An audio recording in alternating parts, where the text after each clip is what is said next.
Hello, welcome to my presentation.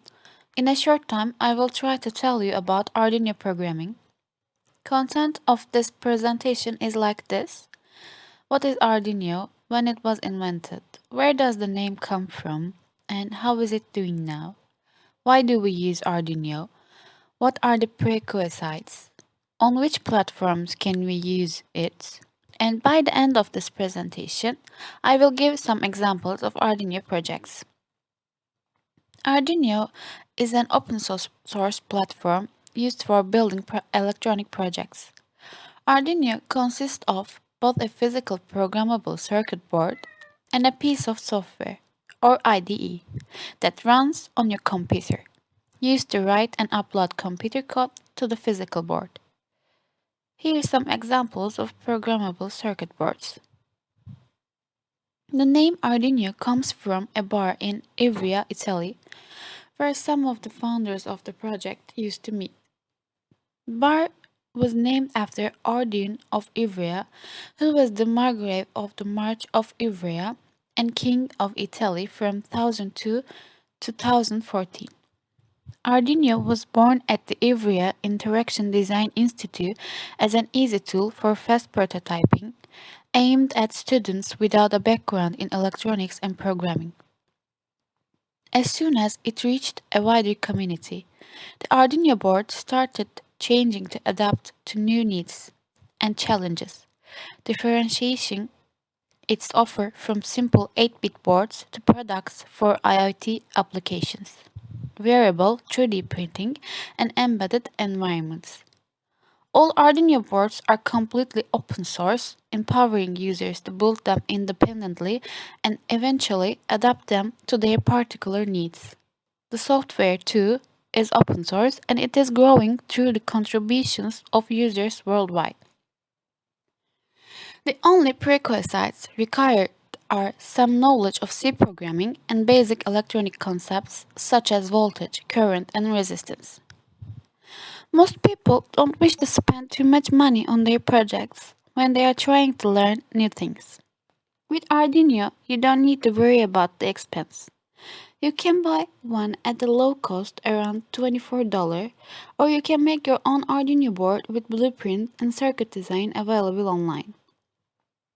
The Arduino clones are also available in the market, which are half the price of the original one, and it works exactly in the same as the original one. With Arduino software, you don't have to worry about the operating system. Since it is cross-platform software, you can install it in any operating system like Linux, Windows, macOS, Macintosh.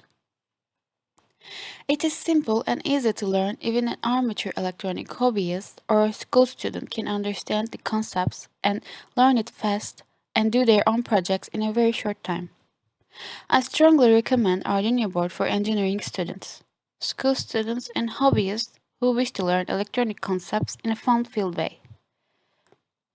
It runs on Mac, Windows, and Linux.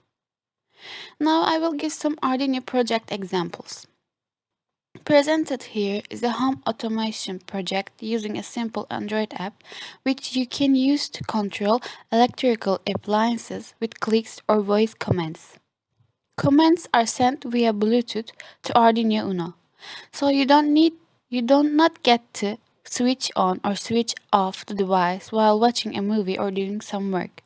You basically need an Arduino UNO other than a Bluetooth module, Groove, an application, and Arduino IDE software. With this automated watering system, it will automatically deliver an adjustable volume of water of up to 4 plants every day or once every X day, whichever you specify. It is up to 7 days. It even comes with artificial sunlight for your plants to grow healthy. In this project, you need other than Arduino Uno, nylon tubing, light bulbs, light fixtures, top to hold water, maple plywood, and some grooves. Projects can be done with Arduino is limitless. You can make chess lock, roulette wheel, LED lamps, timers, radar, coin starting machine, air quality monitor, home security alarm, lie detector, and list goes on. I would like to introduce you Arduino more because the Uno is the one of the most popular boards in the Arduino family and a great choice for beginners. Every Arduino board needs a way to be connected to a power source.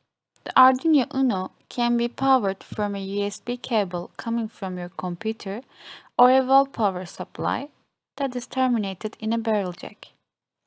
In the picture, the USB connection is labeled 1 and the barrel jack is labeled 2.